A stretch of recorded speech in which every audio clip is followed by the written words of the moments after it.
ਸੌਣ ਨਹੀਂ ਦਿੰਦੇ, ਆਪਣੀ ਨੀਂਦਰ 'ਤੇ ਕਾਬੂ ਪਾਓ। ਹੁਕਮ ਨਹੀਂ ਸੀ ਲਾਉਂਦੇ ਹੁੰਦੇ ਅਤੇ ਕਿਸੇ ਨਾ ਕਿਸੇ ਬਹਾਨੇ ਨਾਲ ਜਗਾਈ ਰੱਖਣ।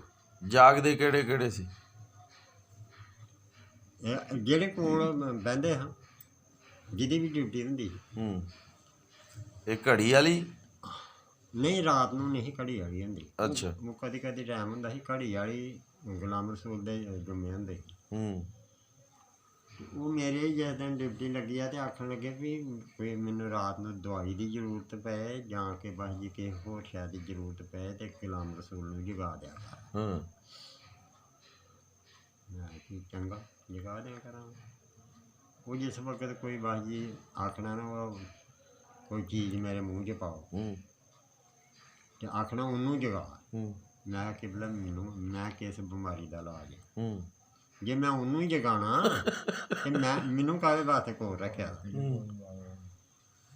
ਉਹ ਨਹੀਂ ਆਹ ਕੋਈ ਚੀਜ਼ ਹੈ ਨਾ ਇੱਥੇ ਥੋੜ੍ਹੀ ਜਿਹੀ ਮੇਰੇ ਮੂੰਹ 'ਚ ਪਾ। ਉਹ ਮਲਾਈ ਜੀ ਪਈ ਦੀ ਹੋਣੀ, ਦੁੱਧ ਤੋਂ ਲਾ ਕੇ ਪਿਆਲੀ 'ਚ ਰੱਖੀ ਦੀ ਹੋਣੀ, ਮੈਂ ਅੱਧੀ ਚਮਚੀ ਮਾਸਾ ਕੇ ਲਾਣੀ ਅਤੇ ਐਵੇਂ ਬੁੱਲਾ ਨਾ ਹੀ ਲਾਣੀ ਬਸ ਹੈ। ਅਤੇ ਇਸ ਤਰ੍ਹਾਂ ਕੋਈ ਨਾ ਕੋਈ ਸ਼ਾਇਦ ਫਿਰ ਮੈਂ 12 ਦੇ ਵੱਜ ਜਾਣੇ ਭਾਈਆਂ 'ਚ ਬੈਠੇ ਦੇ ਹਾਂ। ਬੂਹੇ ਦੇ ਵਿੱਚ ਬਹਿ ਰਹਿਣਾ, ਦੂਸਰੇ ਕਮਰੇ 'ਚ ਉਹ ਹੁਣ ਗੱਲਾਂ ਬਾਤਾਂ ਸੁਣਾਉਂਦੀਆਂ ਰਹਿਣੀਆਂ ਅਤੇ ਉਧਰ ਹੁੱਕੇ ਦੀ ਵਾਰੀ ਵੀ ਲਾ ਲੈਣੀ। ਸਾਹਮਣੇ ਨਹੀਂ ਸੀ ਅਸੀਂ ਸਰਕਾਰ ਦਾ ਹੁੱਕਾ ਨਹੀਂ ਸੀ ਪੀਂਦੇ ਹੁੰਦੇ। ਜੂੰ ਚਾਚੇ ਨੇ ਕੱਚੇ ਖੂਹ ਵਾਲੇ ਨੇ ਠਾਕਿਆ ਨਾ ਮੌਲਵੀ ਨੂੰ, ਬੱਚਾ ਲਿਆ ਇੱਥੋਂ ਕੀ ਲੈਣਾ ਈ ਓ। ਜਦੋਂ ਪੀਰੋ ਮੁਰਸ਼ਿਦ ਦੇ ਨਾਲ ਤੋਂ ਬਰਾਬਰ ਦਾ ਹੁੱਕਾ ਪੀਣਾ ਪਿਆ ਹੈ ਅਤੇ ਇੱਥੋਂ ਕੀ ਖੜੇਗਾ। ਇਹਨਾਂ ਦਰਾਂ ਦੇ ਉੱਤੇ ਅਦਬ ਅਦਾ ਵੀ ਹੈ। ਉਹਨਾਂ ਦੇ ਨਹੀਂ ਤੈਨੂੰ ਰੋਕਣਾ, ਤੂੰ ਆਪੇ ਪਰਹੇਜ਼ ਕਰਿਆ ਕਰ। ਫਿਰ ਮੌਲਵੀ ਨੇ ਆਖਿਆ ਭਾਈਆਂ ਨੂੰ ਅਤੇ ਫਿਰ ਆਹ ਵੱਖਰੀਆਂ ਚਾਰੀਆਂ ਬਣਾ ਲਈਆਂ। ਫਿਰ ਸਰਕਾਰ ਦਾ ਹੁੱਕਾ ਛੱਡ ਗਿਆ।